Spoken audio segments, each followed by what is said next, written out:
Hello बच्चों, तो चलिए इस प्रश्न को पढ़ते हैं। यदि एफ एक्स बराबर एक्स और जी एक्स बराबर मापांक एक्स, तो निम्नलिखित फलनों को परिभाषित कीजिए एफ प्लस जी। तो यहाँ पर देखो, हमें इस फलन को परिभाषित करना है। तो प्रश्न में आगे बढ़ने से पहले इस प्रश्न से संबंधित जो मुख्य अवधारणा है उसकी हम चर्चा कर लेते हैं। तो देखो, मुख्य अवधारणा हम जानते हैं कि मापांक एक्स का मान सदैव धनात्मक अर्थात जीरो से बड़ा या बराबर होता है, और जीरो के बराबर ये तभी होता है जब एक्स जो है वो जीरो हो, यानी मापांक जीरो का मान जीरो होता है। अन्यथा जो मापांक एक्स है वो सदैव एक धनात्मक मान देता है। ठीक है, तो अब देखो यहाँ पर जो फलन है वो क्या क्या दिए हुए हैं। एफ एक्स बराबर में है एक्स, और जी एक्स जो है वो किसके बराबर है, मापांक एक्स। तो हमें एफ प्लस जी की बात करनी है, तो ये क्या हो जाएगा, एक्स प्लस में मापांक एक्स। ठीक है, तो अब देखो इसको परिभाषित कर लेते हैं।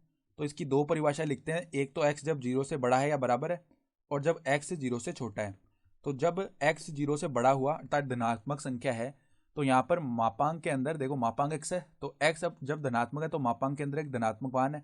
तो जब हम मापांक हटाएंगे तो हमें किसी भी माइनस से गुणा करने की आवश्यकता नहीं है, ऐसे ही हट जाएगा मापांक। तो एक्स प्लस में एक्स, ये मान क्या बन जाएगा, 2x। ठीक है, लेकिन x जब जीरो से छोटा है तो मापांक के अंदर एक ऋणात्मक संख्या लिखी हुई है। तो जब हम ये मापांक हटाएंगे तो हमें यहाँ पर एक माइनस से गुणा करना पड़ेगा, तभी हट पाएगा ये मापांक। तो x प्लस में माइनस का x बनेगा, जिसका मान क्या हो जाएगा, शून्य हो जाएगा। यानी ये परिभाषा आ गई कि x जब शून्य से बड़ा या बराबर है तो जो f प्लस जी है उसका मान 2x आएगा, और x जब शून्य से छोटा है तो f प्लस जी का मान जीरो आ जाएगा। ठीक है, तो ये आ गई हमारे पास में परिभाषा। तो आशा करता हूँ कि आपको ये प्रश्न समझ में आया होगा। धन्यवाद।